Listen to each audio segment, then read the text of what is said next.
The Pope's Exorcist features the iconic Italian actor Russell Crowe, riding his holy water juiced up moped to do battle with the forces of darkness.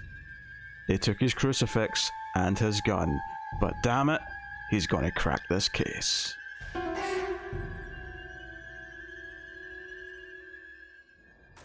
Welcome everyone to the Screams After Midnight. I am Peter, and joining me as always, with a mustache this time, is Tim.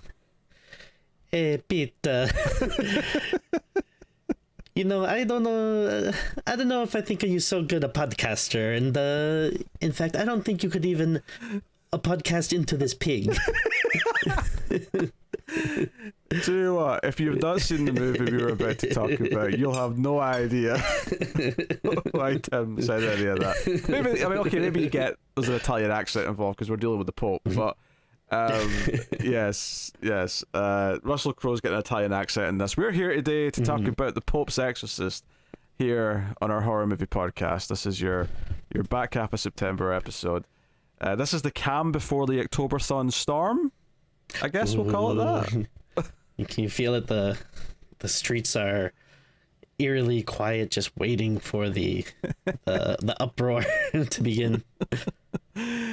Yeah. I mean, we had a list of movies to work through that obviously we didn't get to while Tim was on paternity leave, which you still kind of are, but we're starting to record a bit more now. But you know, Pope's Exorcist was one of the things on the list, and Tim messaged me the other day, and with no context, just said, "I'm practicing my Italian accent," and I said, "Why?" And he said, "Because I watched the Pope's Exorcist," and that was his way of telling me that we were about to do the Pope's Exorcist. So we'll start spoiler free as we always do. We'll give you a warning before spoilers. This is a movie where Russell Crowe plays an exorcist who works directly under the Pope. And the movie does treat it like he is like the rogue cop, but the captain of the precinct really appreciates him, but everyone else thinks he's like outdated and all this evil nonsense is a bunch of hocus pocus. That's the premise of the movie. Yeah, I don't know if you're like me, but I assume that this was like, the Pope gets possessed by a demon and they have to call an exorcist. It's like, oh, that's not it. You know, Tim, I did think it was going to be something along those lines. I was very surprised when it cut to this American family moving into a house, and I went, wait a minute, what's happening? Why is this such a normal exorcism movie? Yeah. So we'll get into everything. The premise, other than what I already said, is that this American family, which is a single mom, well, I say single, a widowed mom, and two kids, teenage girl and a sort of younger boy, move in to this abbey that they've inherited from her late husband, and she's having it worked on so they can sell it, and the family's staying there, and would you believe it, some ancient evil's unlocked and possesses the young boy. Which leads to, of course, the Pope's top man, the one exorcist the Pope could trust to get the job done, is on the case.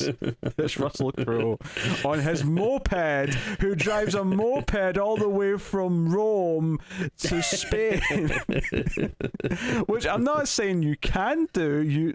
Technically, it's possible. It just doesn't seem like the most efficient way of doing things, okay. Especially when you're dealing with an issue of like, this family is in dire need of your help, like there's no one else that can help them, like this ancient evil has awoken, it's like I'll be there in 5 weeks. And maybe there's like a ferry so you can sort of skip France and you just sort of take the ferry and the bike across to Spain directly from Italy.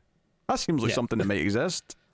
Yeah, the famous French ferry that you used to skip France. Yeah, why would it be called the French ferry if it's going from Italy to Spain? Good question. I don't know. Anyway, that's the basic gist of the film. Honestly, the main thing I knew about this when it came out, I never saw a trailer, I don't think.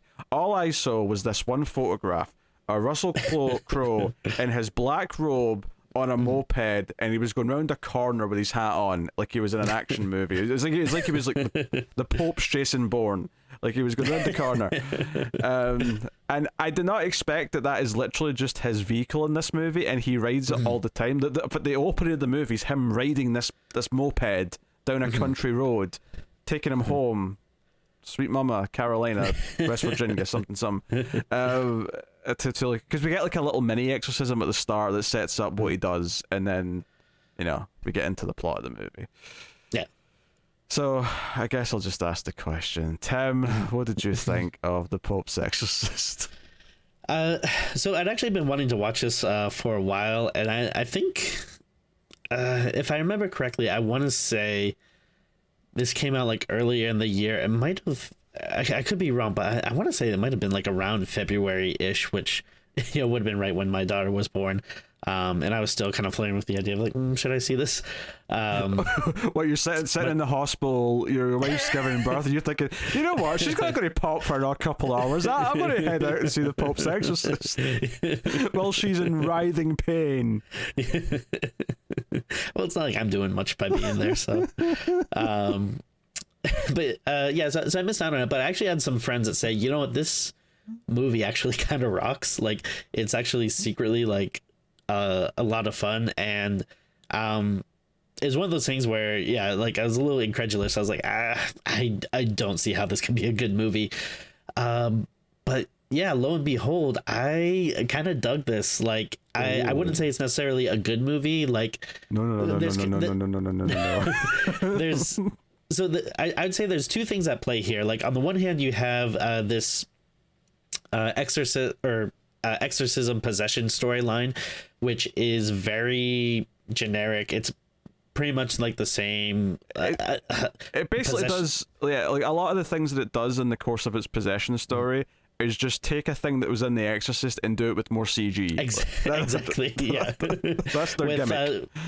I mean, no offense to anyone involved, but like like definitely people that maybe are not as to the degree of filmmakers and stuff that are involved in The Exorcist. No offense, of course. I'm sure whoever directed this is watching this review, but yeah, Julius. But yeah, so if the movie was just this kind of possession plot line, it would be such a snore, such a painful thing to get through. But what elevates this to kind of a hoot is that the Russell Crowe part of it, it's like you said, like it's like kind of like it's like a cop movie, like it feels like a buddy cop movie where like, yeah, he's like the Pope likes him, but like the other like bishops or whatever actually don't. So he is kind of like this rogue exorcist that's like, there might as well have been like a scene where they're like, hand in your crucifix, like you're like, you're over the line. Like they basically have that scene early on where there's like a committee hearing where there's all these priests lined up and they're like, yeah, you're endangering people with you're causing too much property damage. Yeah. So I don't know, like, so every part with like Russell Crowe was just a hoot, because and he also feels like he absolutely loves this character, because I think he was like heavily promoting this movie, and I think he like really seemed to enjoy it. Like, it must have just been really fun for him or something, I assume, because he's chewing the scenery, but it's just so entertaining to watch. Like, he's making all these corny jokes, but again, it's like, this fun kind of like, like if you're watching an action movie and these cops are making dumb one-liners or stuff, and then like there gets into some ridiculous plot lines that are so stupid that they kind of make me laugh. So I was pleasantly surprised at the kind of so bad it's good kind of fun that I had this movie that I wasn't fully expecting. I think it's fair to say that there's a good portion of this that does veer into so bad it's actually kind of amazing. I don't know, like, I think my jury is out a little bit, and if it's enough to actually say this is definitely something I recommend as a so bad it's good movie, because there's definitely bits in between where it's a bit more generic, or oh, definitely, like, and the entire third act is full of just nonsense CG excess stuff, and some of it will go so far that I started finding it funny, but there's definitely like a middle period where it's just kind of bad, and then it goes so bad that it's like, oh no, now I'm entertained. You've pushed me over the line. You've put me into you pummeled me into submission. But like I like this movie opens with our titular exorcist on a moped riding to this little farmhouse, and he goes in and it starts out, he's talking to the family. He's like, okay, what's wrong with the boy? And they're like, oh, he's speaking English, which I actually thought was a fun little like because normally it's English speakers who are saying, oh, he's speaking Latin all of a sudden. This was no, this is a non-English speaker speaking English all of a sudden. This is weird. But like you say, the line you opened, or you kind of paraphrased at the start of this, where he finally says something, because it's all subtitled at first, and then he finally says something in English, and one of the first things he says in English is, I bet you cannot possess this pig. And he has another priest bringing a pig, and this pig is just sitting in the room. And he's like, go on, you're a shit demon, you can't possess a thing. And like the possessed kid is like totally buying into like, oh no sir, I totally can, like and I'm like, am I watching like something, is this Scary Movie 7 that I've accidentally started watching? What's going on? And then it's such a weird tonal movie. So the director of this is Julius Avery, who directed Overlord, which actually makes a lot of sense when I think about a couple of the excessive things towards the end of this. And all I can think is they gave Julius Avery like a normal possession movie, and he's not interested in that. And he's like, I'm going to find a way to put ridiculous over-the-top splatter into this, because that's what I want to do. Because I liked Overlord. I thought Overlord was a fun, war zombie movie. And then this is all over the place tonally, so I can't say it's good. It is definitely not a good movie. In fact, it is laughably bad a lot. Occasionally it's intentionally funny, although I will say that there's a few times where it's intentionally funny, but there's also a lot of times where I don't think it is intentionally funny. And also, you get an F. I don't care what your tone is. If you do the CGI version of like the mouth opening wide on someone, like instant heat from me. I'm so sick of that shit. But I can't deny that I was laughing a lot of the time, and there is some entertainment value to be had, intentional or not it may be. Did it restore your faith in the Catholic Church? Oh, definitely not. If this is how they run their operation, I've got a lot of criticisms. What's so funny about it as well is that there's a moment, because there's like the opening scene, and then there's some stuff and then it's like he's introducing the family. It does all this stuff at the start, and it does that for quite a bit. And then there's a bit right towards the end of that section where I noticed the teenage daughter had like a Walkman, like a cassette Walkman. And I went, wait, is this a period piece?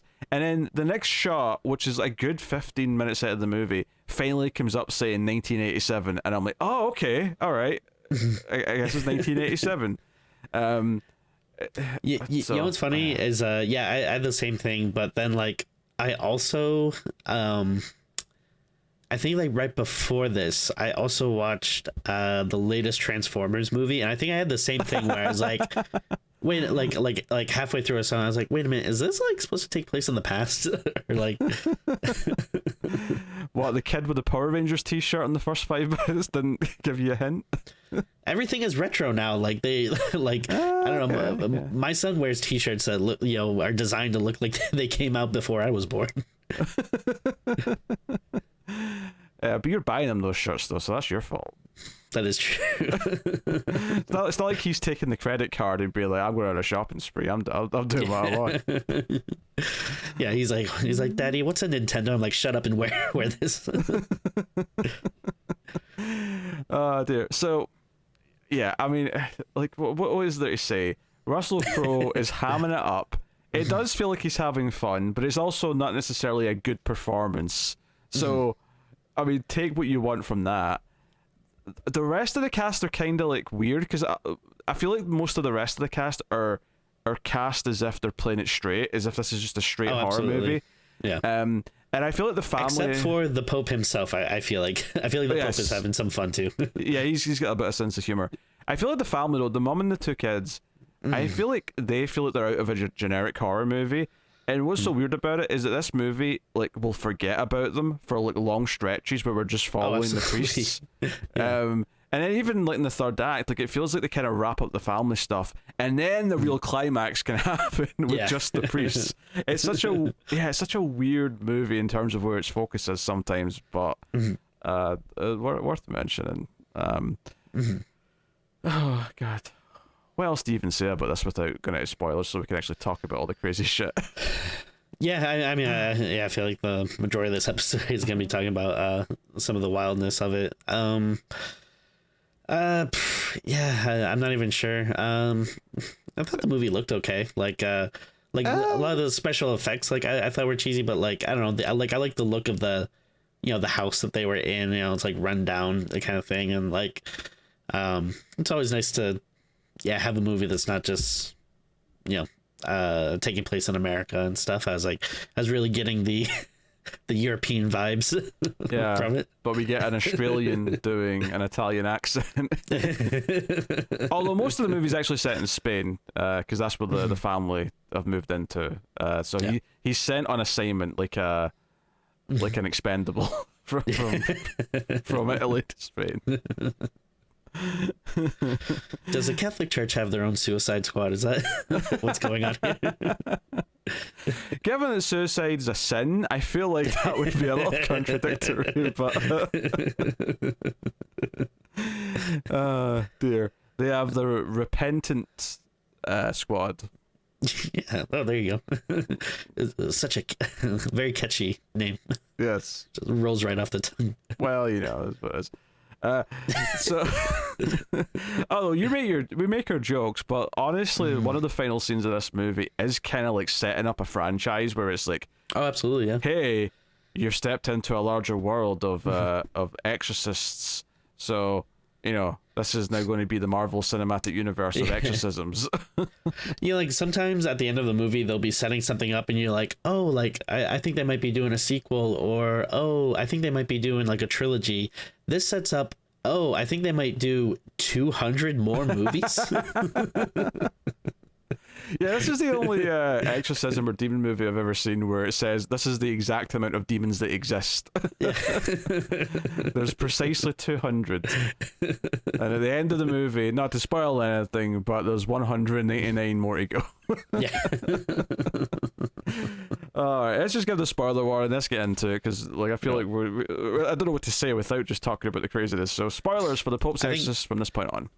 I think instead of spoiler territory, we should this section should be like the confessional. Oh yeah, would you have anything to confess, Tim, before we start spoilers? Forgive me, Peter, for I have sinned. It's been 380 days since I watched my last Leprechaun movie.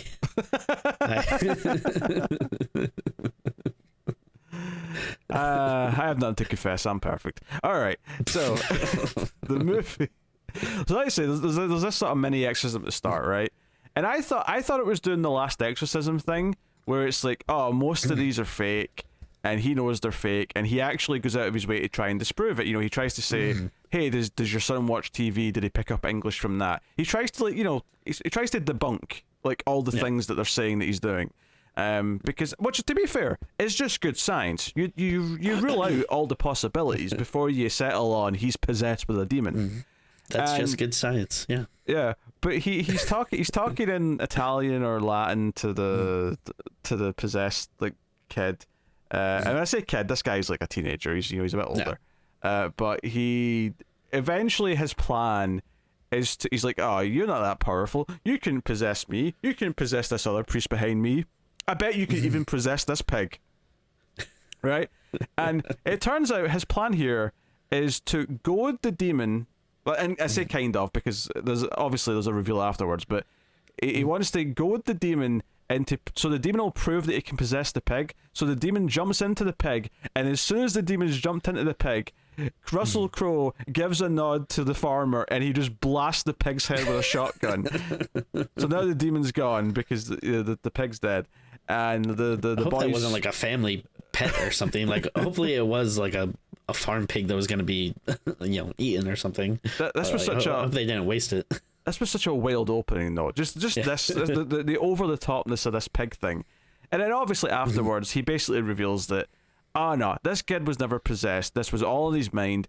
this whole pig thing was just a ruse to give the kid like an out, so that the kid could pretend that it had jumped to something else and now he could move on from it. This was all psychological, and he just played psychology with him. And that's what he says. He goes before this board of like priests who are there to like sort of like assess if he's still useful. They want him to turn in his badge. And he's like, look, 98% of these things that I go and investigate aren't real, right? And in those cases I try and help them like sort of overcome whatever's causing the delusion or whatever.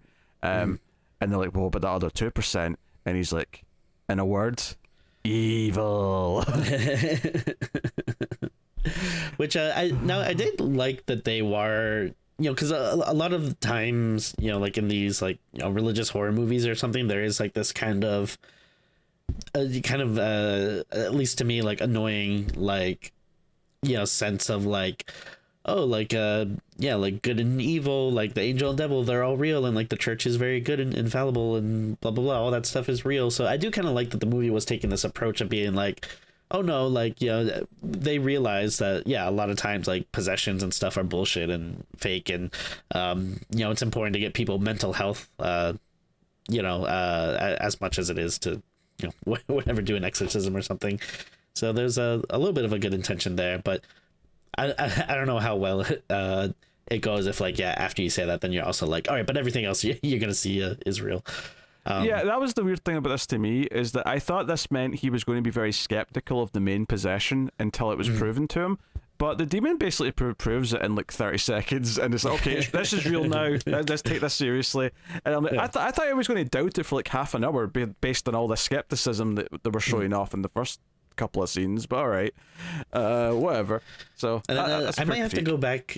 I might have to go back and rewatch that opening scene too. But I don't know if it's like a little bit of a cheat, but I feel like even though supposedly he wasn't supposed to be really possessed, didn't he still have like kind of possessed like makeup and stuff on? Like, didn't he, like, if I'm remembering correctly, I thought he still looked like a little demony. He looked, but he didn't have like eyes that changed or anything like that like the later one did. So I guess it was all stuff where he's just dirty, he's just filthy and sweaty and disgusting. Well, to me, that is evil. Yes, sure. Oh, yes. Cleanliness is, of course, very important.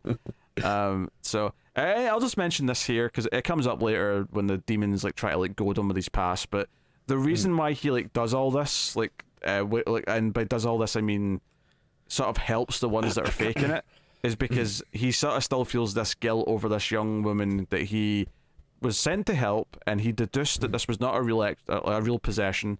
And he basically said, and this is what he used to do, is he's like, well, this is not a real exorcism, I'm an exorcist, so another priest can handle this, and I'm going to leave because this is not my problem.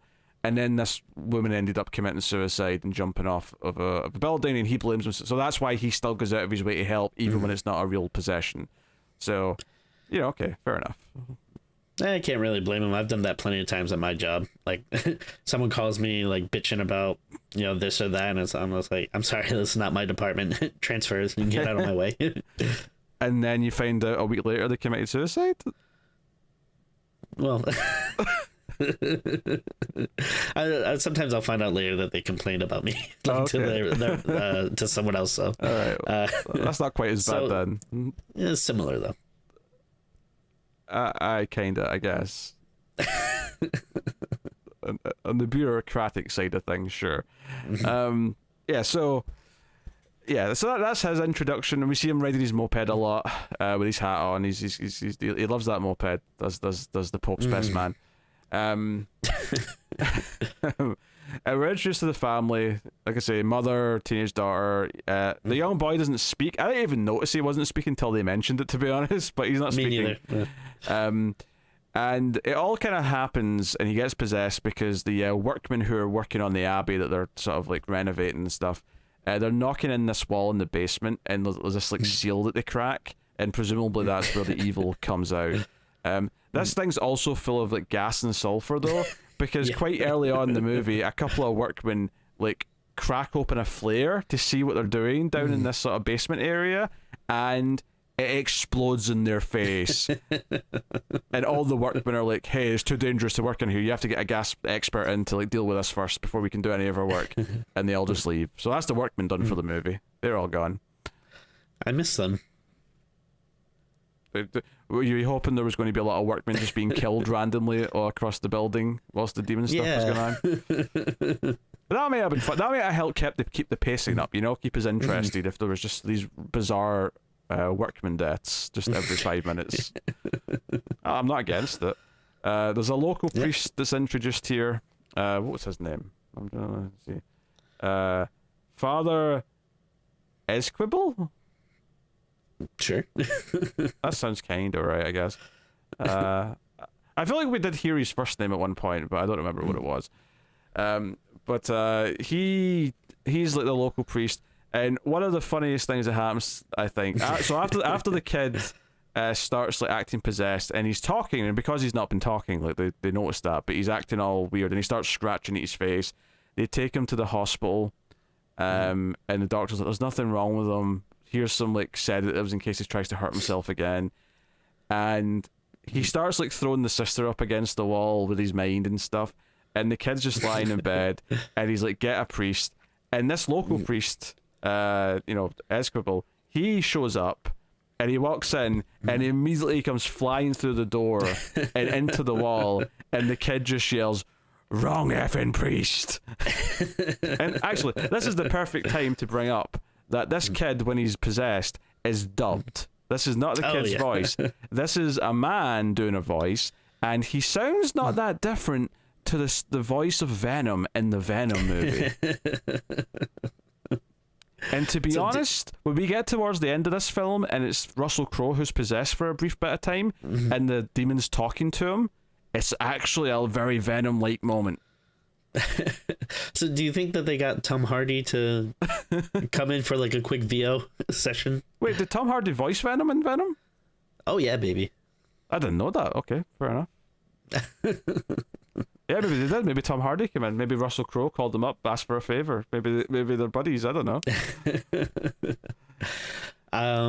Yeah, this this scene is so funny. And I think this is like and to be fair to it, this is a intentional laugh when the priest was flying out the room. Yeah, like this was kind of like my first hint that like, oh, I think this movie is maybe a little bit more in on the joke than I originally thought. Because like, I was laughing and stuff at some earlier scenes, but I didn't necessarily get the feeling that, they were, purposefully trying to, be funny or whatever. Yeah, like this was and the way it was directed to was it's just like a really funny like gag. Like it just like it cuts so quick to the priest flying out that it did feel like something more out of a goofy comedy or whatever. I will say that, man, I'm not sure if this is intentional, but I thought like the dubbing was so bad on this kid, and the way like he was chewing the scenery so much, like like when he's talking, like it's not like he's just doing like mouth movements like that. It's like they very purposely had him be like, you gotta like really move your mouth and be like like he's like which I mean whatever, maybe that's how he interprets being possessed or whatever, but even the makeup's like super over the top. Like he looks kind of stupid, to be honest. And you know what's so weird is that he spends a lot of this movie lying in the bed, but it's not until really really late on where they actually tie him to it. Like he's voluntarily just staying in the bed for like most of the movie. I'm like, why is he just staying there? It's just because we think of The Exorcist and we're thinking of Linda Blair being in the bed the whole time. But like why is it always a bed? And why is there a crab walk scene? Why is there a scene where someone's head turns 180 degrees? Like, why are you just doing all the Exorcist moments? I mean, obviously, like when you think of possession, like you think of The Exorcist, and it's very iconic. And but like if you want to maybe like do a nod to like a famous scene or something, you can. But it did like every like big beat of The Exorcist. It was it was very surprising. I tell you what, this kid actor though had the best day of his life the day they shot the scene where he get to touch the mum's boob. Oh sure. he cops a feel, right? I think that's actually maybe before they get Russell Crowe in, but he cops a feel. He just puts his hand on his mum's boob and says, "I'm hungry, Mum." And he tries to do it a couple times, and she sort of obviously takes his hand away and says, no, don't do that. And then he sends the sister flying. I mean, even before they get the first priest in, to be honest. But it's around this section, and it's just one of those like, oh shit, where are they going with this? Like, are they going to go full on like he's being incestuous while he's possessed sort of thing? It never really comes up again. Well, but I mean, it's not really incestuous for, to breastfeed. Well, no, but well, hold on. No, I actually would say it is if they're over a certain age. The child, not the mother, to be clear. Oh, sure. I think if a 12-year-old's breastfeeding with their mother, that raises some flags. Depending on the situation, yes. I believe there was a news story about like a woman or something that was trapped with her kids for several days, and then she kept them alive by breastfeeding. Well, I mean, that's a pretty extreme scenario, to be fair. I just think the female body, it's amazing that it can produce life and it can sustain life through feeding. It's beautiful part of nature. I'm sorry, I'm gonna get teary-eyed if I keep thinking about it. I thought it was a beautiful scene between a child and his mother. He wanted those mummy milkers, and of course he did not get them. No. But yeah, he's dropping F-bombs like you expect. He's doing all this. So they call in the Pope, and the priest, Russell Crowe, gets basically gets the mission directly from the Pope. It's like, okay, this is a serious one. This is some real evil. We've had some trouble with this location before. Go on, get out there and do your thing. So he rides his moped all the way to Spain and shows up. Our priest, Esquibel, he does know who he is. He's heard of him, and introduces him. And the mum didn't even ask for a priest. Like, basically, the local priest has kind of like obviously passed on the information, and the Catholic Church is like, oh no, that sounds serious. We need our best man on it. But the mum didn't actually ask for more like help from the church. He just shows up. He's like, hey, let me speak to the boy, and afterwards I'll give my opinion, and if you can decide what to do from there. But he goes up and talks to him, and the kid, like, his pupils change very quickly. He throws up a red bird, which is a reference to Russell Crowe's backstory and the thing he's guilty about. He knows his name. That's one of the big things Russell Crowe keeps testing them with, is that you don't even know my name. But of course this demon does know his name. So all this is set up, and it's like, okay, this is really happening.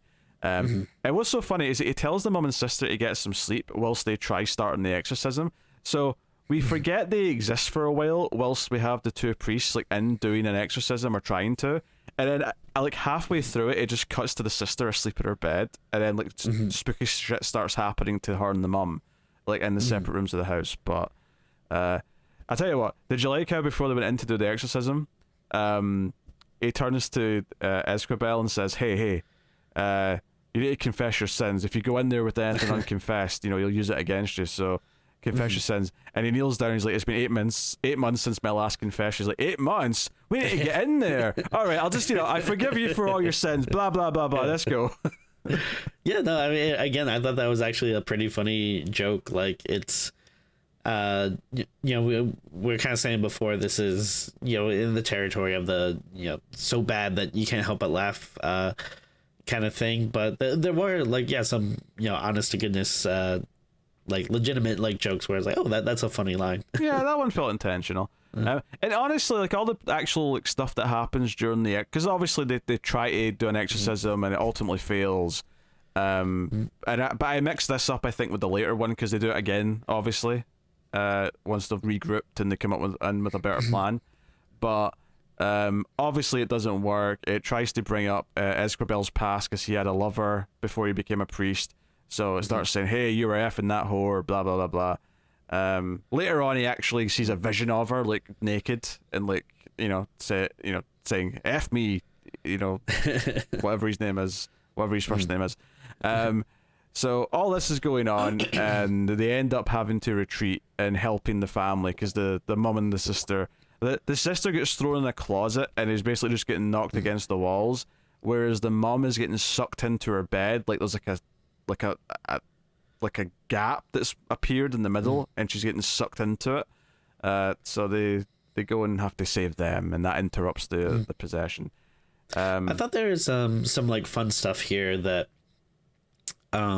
again was kind of cheesy, but it's like, you know, at least there's like, you know, stuff that's happening that you know, is exciting. And there's some stuff too that I thought, oh, this is actually kind of like a cool things that I, you know, as much as like they rip off the Exorcist and stuff, they did have some stuff that I thought was kind of cool that I, you know, at least to me, I don't think I've seen before. Like when you're talking about you know, when he's looking at his eyes and like, you know, these like two demon eyes kind of form like out of it. Like it didn't look great because it was like, you know, CGI, but like as an idea, I was like, oh, that's kind of like a cool creepy thing like to see on someone. It's kind of this weird thing where like it goes so over the top that some of it ends up being entertaining, like we said, but as a horror movie, like it's none of it's effectively creepy or scary for the most part. Sure. Because it's Yeah, so true, yeah. like, you know, it's one of these movies where it's showing you everything. It's not leaving anything to the imagination. It's showing you all this crazy shit happening. So when you see, because it's teased, we'll talk about kind of them discovering everything separate. We'll just sort of talk about the exorcism scenes just now. But it's revealed and teased that this demon can actually possess two people at once. So there's a reveal later on the sister's also possessed, and she starts doing the crab walk with CG. She does the head twist at one point.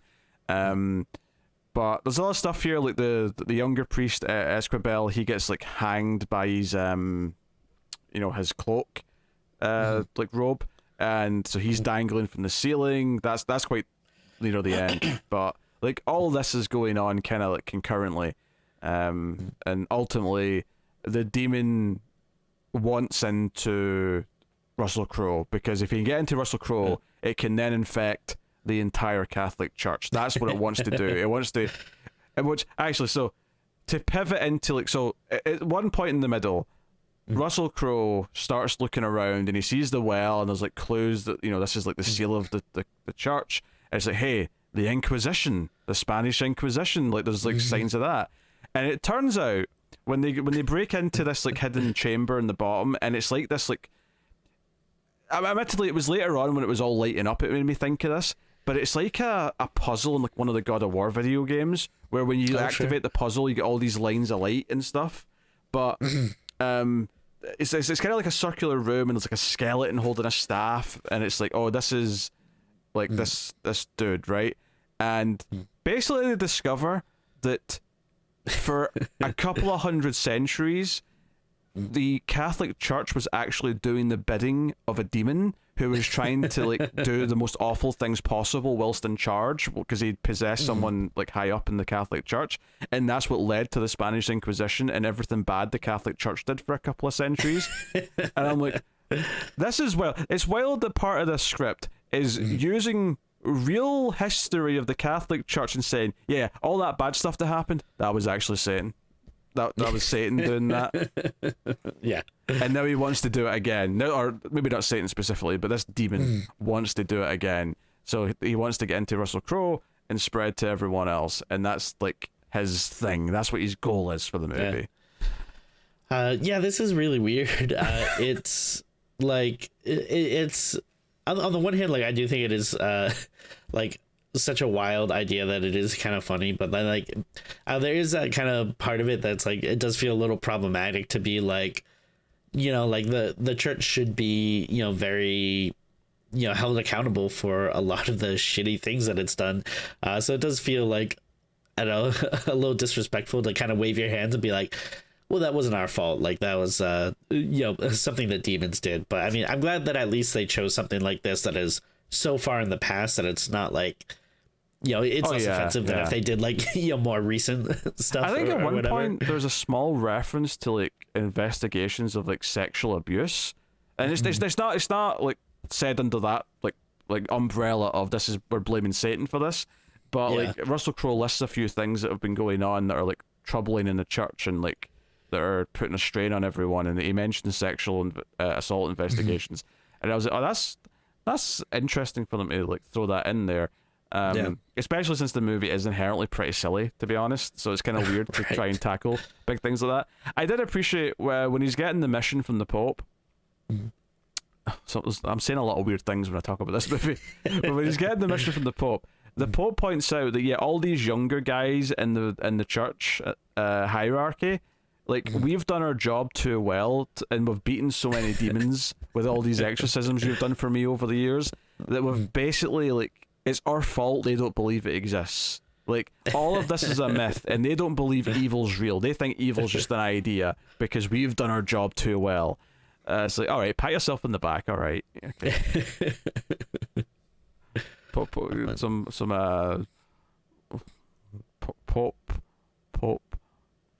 trying to think of a way to alliterate and say, like... It's gone, never mind, it doesn't matter. It doesn't matter. Well, anyway, so yes, like so we have all this. We have the battle for Earth itself through the Catholic Church, which the demon is trying to infiltrate, and whatnot.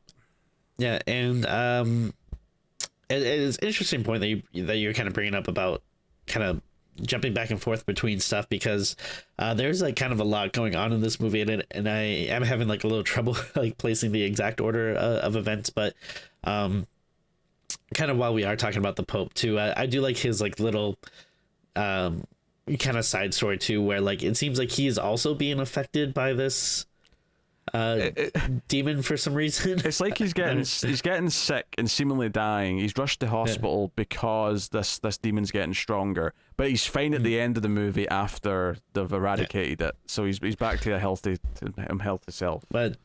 But it's like if you think about like the stakes of this movie, they're kind of crazy, because it's like, most possession movies it's just like, oh, you're fighting for like the soul of like one person.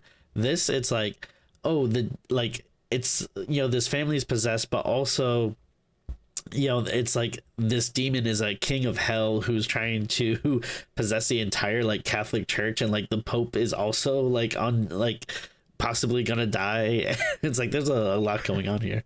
You will never get my body. Oh dear. I did genuinely think at one point they were going to have to call in some plumbers, because that Abbey clearly needs some plumbing help.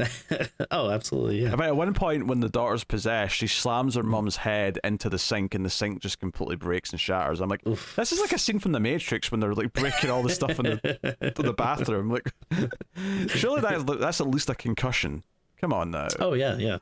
Because so there you go. Oh no, it's just, I mean, we're talking about so much Italy stuff, and then now you're bringing up plumbers. I can't help but think of the Mario Brothers. What would have happened if that was the joke. Yeah, that was the joke I was going for. Italian plumbers. I'm thinking of Mario and Luigi. Hey, Luigi could bring his ghost vacuum thing. He'd do all right. Yeah, the Mario movie did so well that they're just itching to make more movies and spin-offs, and I say give us the survival horror Luigi's Mansion movie, like and don't like go full R, make it like scary. Like it doesn't have to be a kids movie. Like you can make like you can have that be like the horror part of the franchise. Which, by the way, so like I said, it brings up Esquibel's like past with having like a lover, right? And taunts him, and then when they're doing the big exorcism later on, like it actually gives him a visual of like her like taking the bed sheet down, and she's like naked and she's saying F me and all that, like that. And then later on, after like they've dealt with they've dealt with the demon and the kid, right? And the demon's now in Russell Crowe, and Russell Crowe's trying to fight it, and he's like walking around like Venom's talking in his head. He's like, "You're trying to fight me, but you can't fight me. I have control of your body, you filthy exorcist." Right?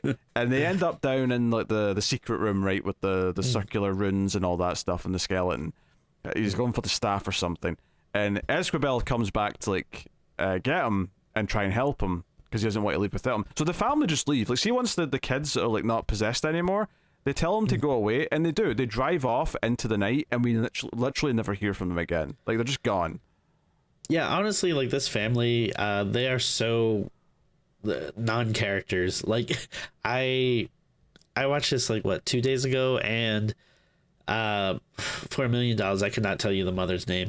Like, I mean, I couldn't tell you any of their name, but yeah, they feel very unimportant to the story, which is totally fine, because again, I think they're, the weakest part. Like their whole thing, it's just, that's the kind of generic possession movie that we don't want to see. They feel like they're out of a generic movie whilst all this crazy Russell Crowe stuff's going on, like, around them. It's kind of wild, especially since, like, they're just missing for a while whilst all these exorcism things are going on. They're more involved in the later one, but the first one, they're just like, they're off having a nap. It just feels really weird. So yeah, Russell Crowe basically lets the demon take him to save the kids, right, and to save the other priest. And when he goes down into the chamber thing, the thing I was getting to before is that between the other scene where it makes Esquibel see his, like, former lover, like, naked, she then shows up outside of, like, because it's got those, I don't even know what you call them, those, like, Iron Maiden torture chamber things with the spikes. One of them opens. It's just Iron Maiden. Yeah. Is that what it's called? And, like, I think it's his, like, lover, his ex-lover, who steps out butt-ass naked, but covered in blood. And all I could feel was, like, I feel like this movie's just finding reasons for boobs. Like, it's just finding reasons to throw in boobs, because there was no natural reason for it, so they're throwing it in now. But bloody boobs too. Yeah, I can't believe, like, so basically the cross or whatever, it's the emblem I think he has, gets held up against her when it's attacking him, and she basically just starts to bubble, and she bubbles and bubbles. It's this CG effect until she just pops like a balloon, and it's just this blood splatter. And I'm like, what movie's this from? This isn't from a possession movie. This is from like Reanimator or some shit. Yeah. This was so effing cool. I mean, it's totally, like, crappy looking. It's, like, very CGI, but just the fact that a possession, like, a movie that starts off you thinking it's going to be the very typical, kid possessed movie, and we're in the final act, and we have these priests that are in, like, underground chambers fighting demons and exploding them. Like, Jesus Christ, it's so fun. Yeah, and not only that, the demon, like, slams the staff, right? I say the demon, Russell Crowe possessed, slams the staff. And it's like all the runes, like I was saying, they kind of light up, because, like, it's like lava goes into all the cracks and they all light up, and it reminds me of, like, a video game puzzle in, like, a God of War or a Tomb Raider, where you've solved the puzzle and, like, this ancient, like, trap using old technology all lights up. But when they eventually, like, get the demon out of Russell Crowe, like, they're holding their crosses up against him, and he ends up in this middle pit. And it turns into, like, all lava, but you're getting this, like, it's kind of like, it's almost like the end of T2 when the T-1000s try to, like, stick its head up through the lava, and it's kind of screaming as they're holding their crosses out and, like, praying and chanting and whatever. And they win. This was the weird thing, is that I thought this was going to end in, like, a cliffhanger where, like, okay, Russell Crowe's been possessed and, like, he's going to infect the entire Catholic Church, and then 10 minutes later they've had this epic battle and won, and the demon's gone, and that leads to a scene at the Vatican where, like, they're taken to, like, the secret area where they've got a bunch of people working in all of the ancient texts talking about demons, and this guy's like I forgot about this. Yeah, this guy's like the mission giver, and he's like, hey, like, here's the map, and here's all the known locations of all these other places where the demons are. We've got almost all 199 of the remaining demons. And Russell Crowe turns to Esquibel and says, hey, this is a job for 2 priests. Let's say we get to work. And he's like, yeah, let's get to work. And that's basically the end of the movie, barring one slow motion shot of Russell Crowe just walking down, like, the street with, like, the Colosseum behind him, and it comes up with text which implies this is based on a real dude. But I mean, I find this hard to believe. I mean, it's based on a true story or a real person, like, in quotation marks. Like, yeah, I'm sure this guy existed. Whether he did all this stuff, I don't know. Mm. If if there was a time when he was with another priest and they exploded a demon, I would very much like to hear it from his own mouth. But it is so funny though, the very like they have the very typical like text or whatever that's like, oh, like blah blah blah was a real person that lived from here to here and performed these many exorcisms, and then it's kind of like there's a space and it says like, oh, like, and he wrote all these books or whatever, and then there's a space and like the very last lines are like, the books are good. Like the movie's telling you like, well, it's a callback to the earlier. Check out the books. Yeah, it's a callback to the earlier scene when the Esquibel says he's not read his books and he says the books are good. They do set it up. It's a reference to earlier. It's not just a weird like, go buy my books. Go do that. It's just so funny. Not that he's alive. By the way, the Pope. I forgot to mention this. The Pope is played by Franco Nero, who you might know as the original Django from like the 60s. Oh really? Oh, I didn't realize that. Oh, that's cool. Yeah. More recently, I think he was. In fact, he had a cameo in Django Unchained. Tarantino put him in that. So, obviously he's an old dude now, but that's just a fun thing. Yeah, you were asking about the names of the family, right? So the mum was Julia, which I do kind of remember because Esquibel says it a couple times. The kids, though, do the names Henry or Amy ring a bell? Not at all. No, they did not for me either. It's safe to say. But hey, honestly, the movie is kind of wild in places. I feel like the middle of it we kind of glossed over a bit because honestly, it all kind of blurs together. There's a mix of them like exploring like they're in like an Uncharted or Tomb Raider story in the caves where they're like looking at all the runes and stuff. And then there's, the first Exorcist before that. There's the Exorcist that comes after that.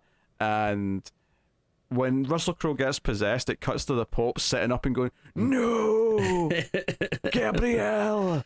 Did he spit out a bunch of blood at some point, or was that him? Or he spit. So there's like during the committee of priests, the youngest one there is like the guy who hates Russell Crowe the most and is constantly like sort of talking down to him. He goes to see the Pope when he's in hospital, and the Pope like coughs up like a fountain of blood into his face. So that's like his comeuppance for being a shithead, basically. Man, this is great. I feel like maybe like the movie's not super long. I think it was like an hour 40 something, but I feel like you probably could have trimmed it down a little bit. Like you probably could have gotten this to like a really tight like 95 minute movie. There's probably stuff like with the family maybe in that opening first third or something can maybe you can trim that down or whatever, since they do feel kind of so important. But I do feel like once he shows up at the house and realizes that the demon is real and everything, maybe around that time of that, like about that first exorcism onwards, I feel like it never, it gets pretty like rolling. Like I can't really say I was ever bored or anything with the movie. I mean, I don't know if I agree with that sequence of events, just in the sense that I felt like I was laughing more in the first third, and then I kind of slowed down in the middle for a bit, and then it kind of ramped back up into silliness towards the end. But it was definitely the middle to the sort of early Act 3 where I was maybe at my most bored, I guess. And that's probably because it was doing all the Exorcist kind of knockoff moments, and it was doing the more generic possession stuff, and it was... like the mythology stuff was kind of crazy and like interesting to like hear. Not necessarily because it was always good, admittedly, more just because it was like, crazy what they were suggesting. But it's like, like this super bad evil's down here and we have to like defeat it. So yeah, I don't know. I want to check if the has a sequel been greenlit. I don't know.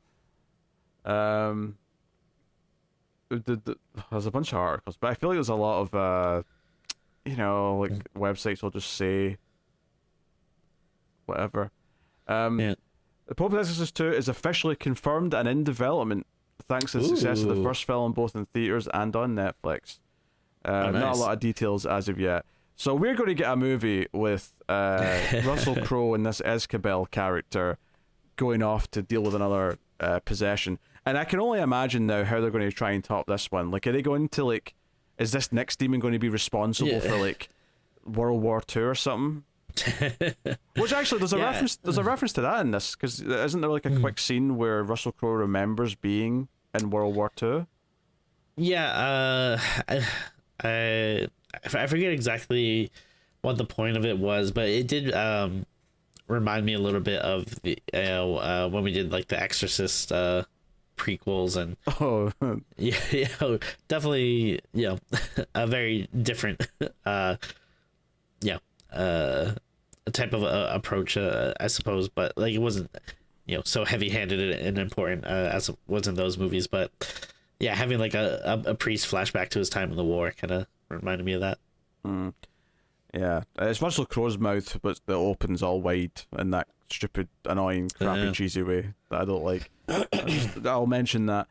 I was actually thinking as I was watching this that, like, is there anything in this, other than the fact that they don't mention events from The Exorcist, is there anything in this that makes this less of a potential? If you called this the new Exorcist movie, if you said this is The Exorcist, 5 or 4 or whatever we're on, like, would it feel more or less like an Exorcist movie than the one that's actually coming out in October? Like, the one that's coming out in October might have Tubular Bells playing at some point, and maybe that's what makes it feel like an Exorcist movie, but that looks like a generic exorcism movie. And the sad part is that I feel like every exorcism movie takes enough from The Exorcist that it doesn't really feel like there's, I don't know, like as a subgenre, it's kind of stale to me as a whole. Yeah, it really does need something to like shake it up. Yeah, I mean it's kind of tough, because I don't really know what you would do to do something different. I mean, I guess this one kind of halfway gets there with all this stuff about like the demons get a plan to take over the church and he's responsible for the Spanish Inquisition. Yeah, I mean, I'll definitely give it credit. Like, I had much more fun watching this than I did probably like whatever the last 5 years of possession movies have been. That's probably true, unless you count Evil Dead movies, which are technically kind of possession, but they're not the same.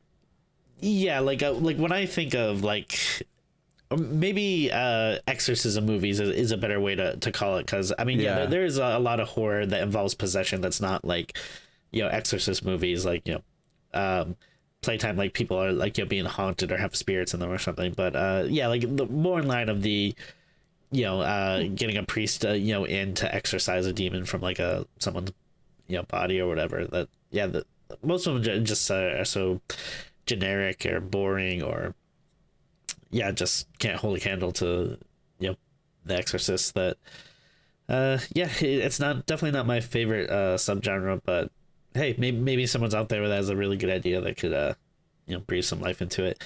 And maybe we'll find out, in October when David Gordon Green, maybe he's the one to do it. Yeah, that trailer looks like shit though, so I'm not hoping much. I liked it a little bit better than you, but I also don't really have much hope. But we'll see. We'll see. I mean, we'll apparently, I think he said it's part of a new trilogy, which is yeah, okay. I mean, people I feel like it has to be more organic than that. Like, if you want to keep that in the back of your mind, like, that's fine, but don't announce it like so far ahead, Yes. There's nothing more depressing and kind of embarrassing than seeing the first movie and what's clearly supposed to be the start of a trilogy, but it's not going to get its sequels. Now, admittedly, the budget of an Exorcist movie is probably not that high, meaning that it doesn't have to be that successful for it to get sequels, but yeah, it's like nuts. Like, weren't they supposed to do like a new trilogy of Strangers movies? Was that it? With like Rennie Harlan was supposed to do one or something. I don't know if that's still a thing. Yeah, I think it's still a thing, because that wasn't that long ago they announced that. Yeah, it's weird. So, I think that's still a thing that's happening. Yeah, I'm not against it. I do like Rennie Harlan, but it's kind of interesting. I like a couple of Rennie Harlan films. I don't know if I'd say I'm a fan of Rennie Harlan overall, but he did a decent Die Hard sequel. He did a decent Nightmare on Elm Street sequel. He did Deep Blue Sea. Yeah, actually, you know what? he did the best shark movie that's not Jaws. That's Yeah. In fact, I think shark movies and exorcism movies are kind of similar in that the Exorcist and Jaws are so definitive in like the genre they created that it's hard to have ones that are worthwhile after that. There's a few, but I would say the success rate is quite similar in both cases. Although, admittedly, I think I can enjoy more bad shark movies than I can bad Exorcist movies. But, you know, maybe that's just out of taste. No, yeah, I definitely feel that. Yeah. Yeah. 'Cause at the very least with a shark movie, at least you're going to have some, like, atmosphere with, like, you know, being on the water and the boats and stuff, which is just inherently a little more interesting than, like, a kid's bedroom. Yeah. It's always a bed in an Exorcism movie. Plus, I think with the shark, you kind of, it's almost like a game of lava, kind of like Tremors, where like, oh, we can't fall in the water because the shark will get us, kind of thing. Anywho, I guess we're ready to rate the Pope's Exorcist, Tim. If you've got a number in mind. Yeah, I mean, it is a tough one to rate because there's a lot going into it. Because sometimes like, watch a movie and it's just like it's easy to see like, oh, this is good or this is bad. This is like a mix of, there are parts of it that are genuinely good, there are parts of it that are bad, and then there are parts that are so bad that it's really good. So it's I think this is a tougher one to rate. So I think I'm gonna go, my enjoyment of it was pretty high. I did have a decent amount of fun, but there's very obvious flaws, and like we said, like, yeah, I wouldn't put this into like, masterful filmmaking or anything at any point, but I'm not gonna go like super low, because I think, at the end of the day, while all the funny stuff wasn't probably intentional, I do feel like at the end of the day the movie did know what it wanted to be and what it delivered, and it did deliver for me. So I think I'm gonna give it a 6, which I think is a pretty good score for this kind of movie that I wasn't really expecting much out of. But yeah, and especially like you said, it's on Netflix now, so it's very easy to find and watch, and I'm assuming people are probably kind of rediscovering it, like, because I heard like some like like there's like the film Twitter people and stuff that were talking about it when it came out, but I don't think it was like a huge thing. But I've definitely seen more people talking about it in the last couple of weeks, I think, since it's on Netflix now. So maybe give it some attention or check it out if if you haven't seen it yet. If you watched all the way to the end of this review and still haven't seen it, I'd recommend it. Yeah, this is tough because it is, like you say, it bounces between kinda good, bad in a bland way, and then so bad that it's really good. And I think the biggest fault is that it felt, it feels like it needs to have this really generic possession part at its core, where it's a kid in a bed saying things like The Exorcist, doing a lot of The Exorcist style things around the bed and the sort of things that they're saying. And if I've got hope for the sequel, I would say lean into the character and his sense of humor, lean into the mythology and how crazy it is, lean into all that stuff, turn this into like a war for good versus evil, with like have more than one demon, maybe even call it the Pope's Exorcists, do that aliens thing, just add an S at the end. There's two of them now after all. Get like more like weapons and gadgets, like like I forget what he used to explode the girl. Like I think it was a coin or something, but it was like a medallion thing he wore, I think. Yeah, but like like more of that. Like have like whatever, like have like Catholic weapons. Have like a holy water gun or something. But not just like a super soaker. Like have something that looks kind of biblical, but it just squirts water. Yeah. Yeah. So rating's tough. Like I kind of like get the 6. I kind of understand that. I almost want to agree with it, but at the same time, I'm like, it's also kind of all over the place. So I think I'm going to go with a straight 5 instead. But it's like a 5 with an asterisk of like, there's enough reasons to actually watch it still, and you'll get something out of it maybe, but it's definitely back and forward a bit. So I definitely had more entertainment from it though than I was expecting. So you know what, credit where credit's due.